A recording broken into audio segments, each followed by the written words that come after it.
The Vknowgeek podcast, wine from a Kiwi perspective.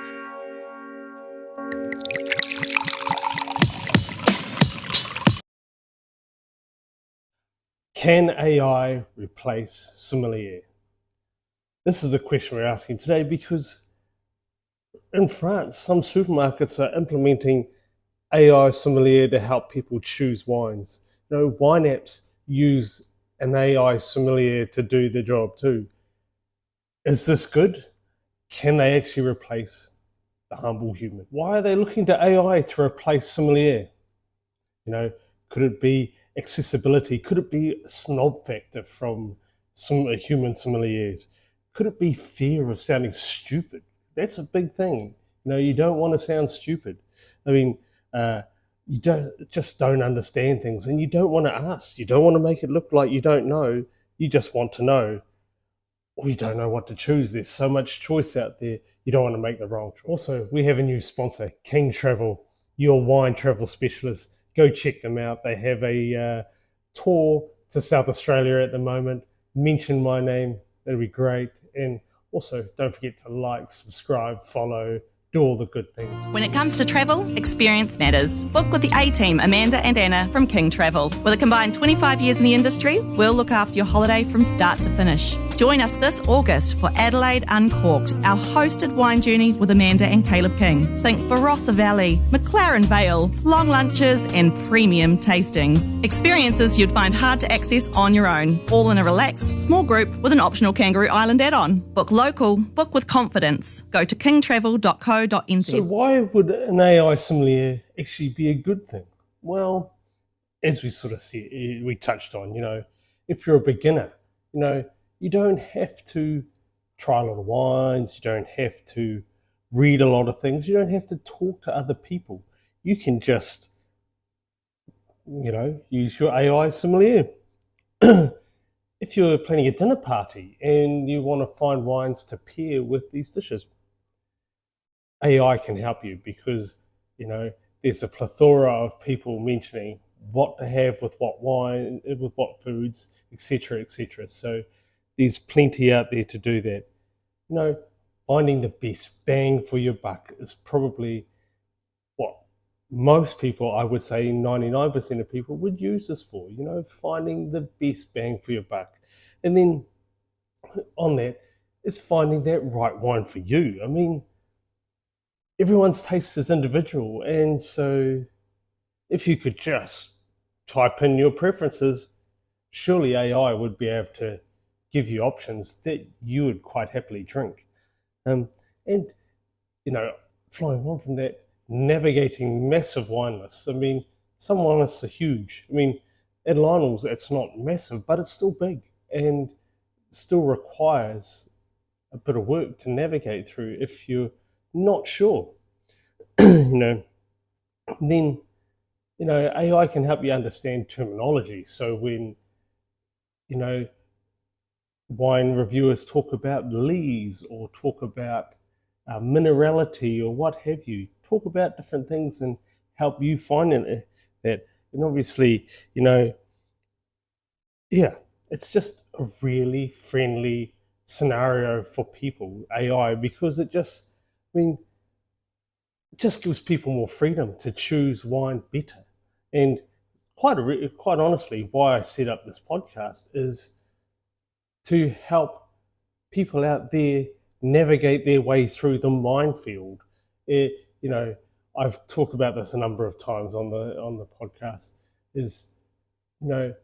Every other day when I was at the Merchant, people would ask me questions, or they'd have a statement about wine that wasn't. The statement was completely false. The questions, they were just at a loss because they enjoyed wine, but something was hurting them or what have you. So, I set out, and the early episodes are filled with me answering those questions. People come in and go, "Oh, I can't drink wine because of the sulfites." Well, no, you can drink the wines because you can drink orange juice, you can drink dried fruit. So it's got nothing to do with the sulfites.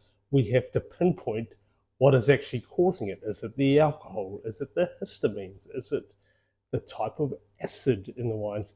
That's a very intangible one, and it's something I'm You know, if I was to do my masters, that would be my dissertation would be on how acid affects the body in wine. But it's by the by, tannin. You know, there's a whole host of things that can harm you in wine, while wine as a whole is something that is not harmful or has a low harm factor. If you are drinking it in moderation, some people, even in moderation, get hurt by certain types of wine. So it's trying to navigate through that. And that's what AI could help. Instead of you having to explain to somebody all your issues, you can just type it in or verbalize it to a chatbot, to AI, and they will tell you. So, yeah, AI has great benefits, but it also has some negatives. I mean, you're losing the human factor, you're losing that ability for humanization. Humanization is huge when it comes to recommendations of wine, because wine isn't a linear thing. It isn't just black and white. It isn't, okay, yeah, the acidity's here, this is here, the structure is here, the winemaker says that it has this, that, and the other flavors. Okay, that wine should be good for you. That doesn't work. In my experience, recommending wines, that's not always the case. My experience, people's perception of things, how their palate perceives things, can be very different to what the technical notes say. So I remember years ago, there was a customer I was trying to get across the line when I was at the merchant, and I struggled because everything I threw at him, he said was too sweet. I later realized, and this is something that in hindsight you realize, and it's not, I was basing things on the technical notes. So the fact that this wine said it was less than 1 gram residual sugar, it's dry. But what I didn't take into account was how it feels on the palate. So it was quite fruity up front, initial hit of ripe fruit, and then that acidity kicked in. All he registered was the sweetness up front, and that's not what he wanted. But my inexperience, I didn't realize that. And that's the thing, like, you evolve, you change. AI won't do that. An AI SOM will not pick up on the fact that your palate is different from what the winemaker's palate is, or what the science tells you, because what you taste is what you taste, and you'll only get that when you talk to a human. When you explain to a human that you find this wine dry and this wine sweet, yet technically they're the same residual sugar, that means it's not, the AI is not going to help you there. The AI is going to get it wrong every single time. They're going to fall into the same trap that I fell into with recommending wine. And with it being said, and then vice versa, people can perceive Germanic style Riesling as being sweet. They don't register the acidity at the back. All they taste is the sweetness up front, the super intense sweetness. They don't feel that fresh, crisp, zesty finish that, makes Germanic style Riesling so beautiful, is the fact that you have that balance, you have that interplay between the sugar and the acid, that balance, And so this is the thing, the human factor is missing. The human factor is such a key thing when it comes to wine recommendations.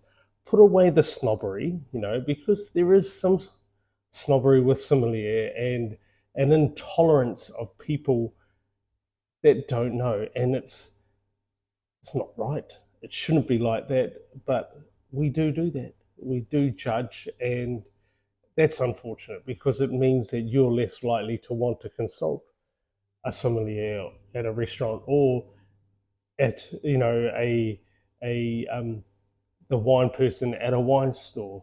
You're less likely to do that. Yet if you did that, and both sides park their prejudices you will get your result that you're after. And that's the thing, like, you know, I wasn't going to talk about this, but I will mention it, because it's not happening now. I had the idea for an app that would help, basically be an AI som.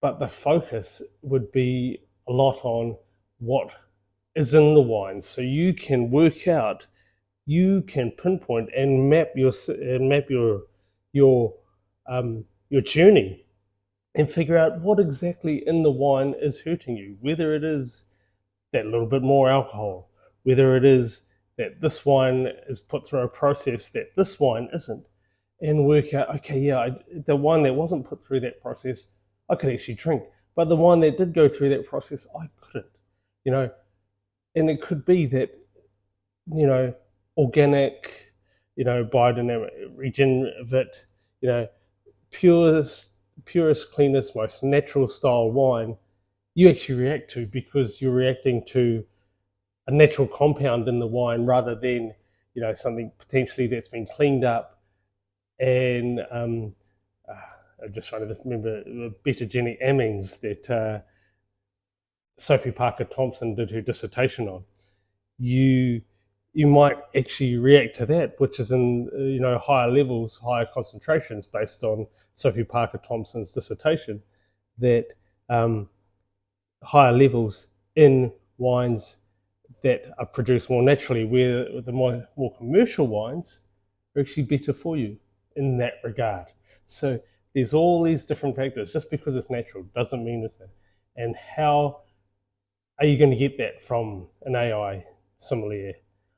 Personally, I don't think so. I think you need that human factor still. After all that, how does that fit in with New Zealand and what we're doing in our wine industry? Well, the fact that our wine industry and our wine drinking culture is probably more to the point. Our wine drinking culture hasn't caught up to the quality and the level of our winemaking ability in this country. Our winemaking ability in this country is crazy good. It is exceptionally good.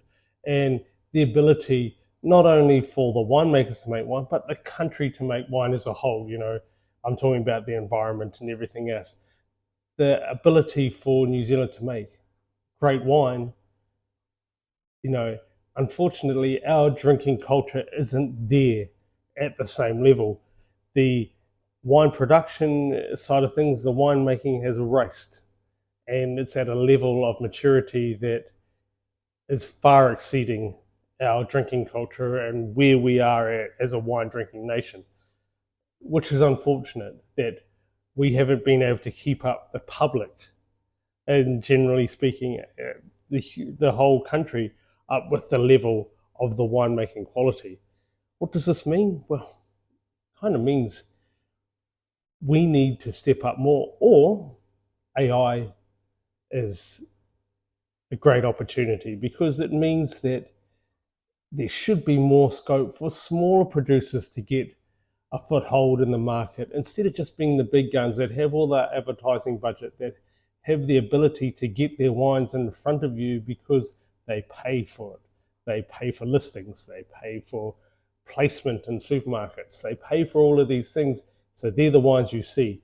You don't see the smaller guys that's hidden in the back there, or these plethora of unknown wines on wine lists.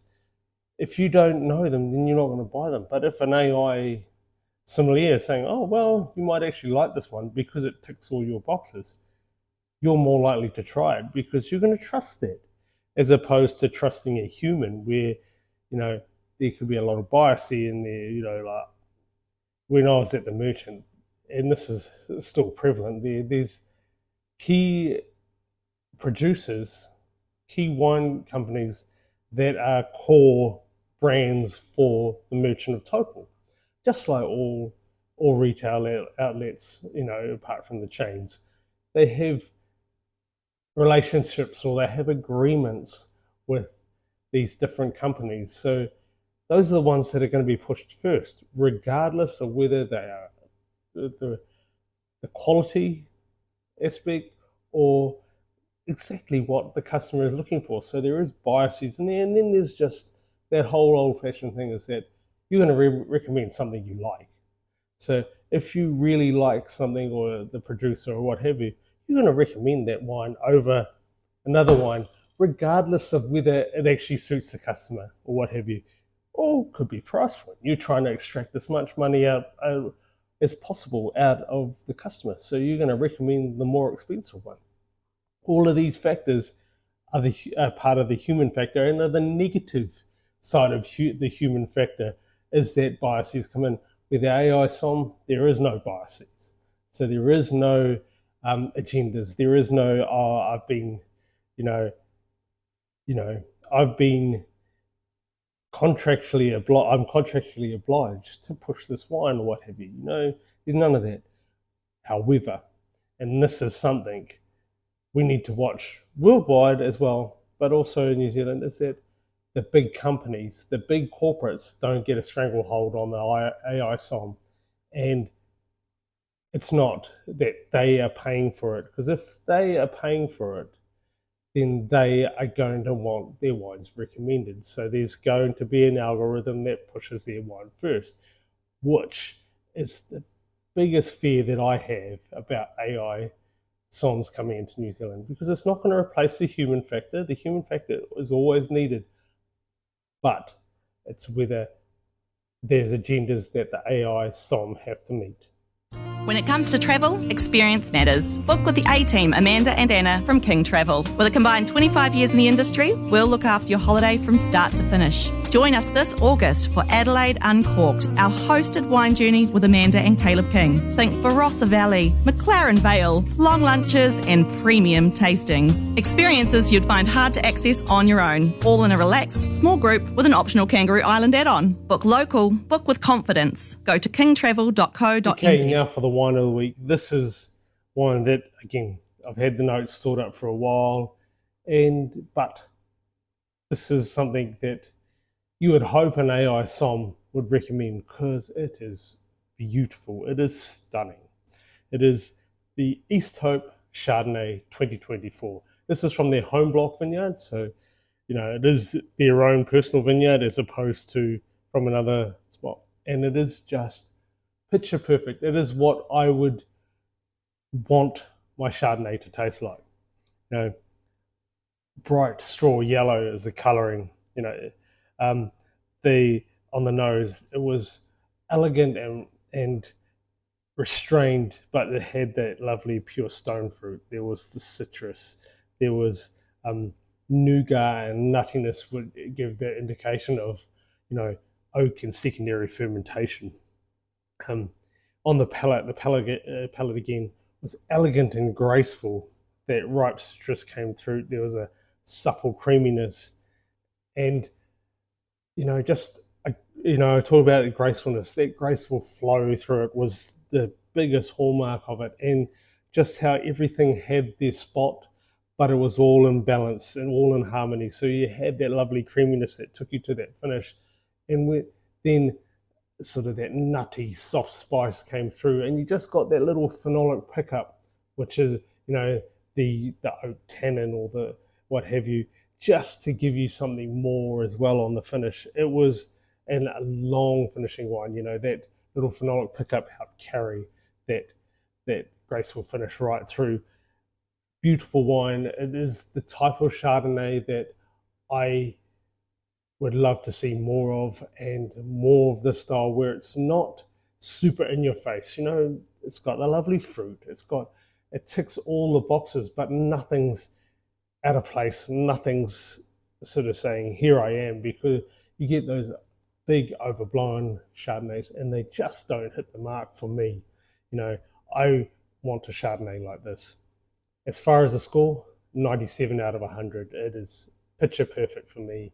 Great wine, loved it. And as far as food goes, just all your classic Chardonnay dishes you can think of, this is it. It's perfect for it.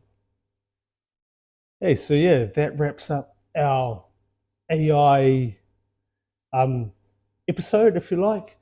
And final thoughts. Let me know what you think, But my final thoughts are, It is a good thing if it's not controlled and run by the big companies, because let's face it, across the world and in New Zealand, the wine industry is dominated by the big guys. The big corporates, pretty much like any industry, is dominated by the big corporates. The big guys that have all the money to tell you, to tell you that their product is the best, usually are the most successful. Now, that does my head in, because it is their ability to be able to tell you, or to be able to put it in your face that you can't avoid their product, that makes their product great. It's not necessarily what's, in this case, in the bottle. And so hopefully that doesn't happen. That's my fear. Otherwise, I am all for it, because this is going to help do what I'm trying to do, is bring more attention to the small guys, the smaller producers that are just doing everything right. Sure, they might cost a little bit more, but it's worth it to get wines of high end quality, like the wine of the week. So that's my conclusion, that's my plea, and yeah, I'd just love to hear what you guys think about it too. And as always, thank you for joining us. Sante Bora.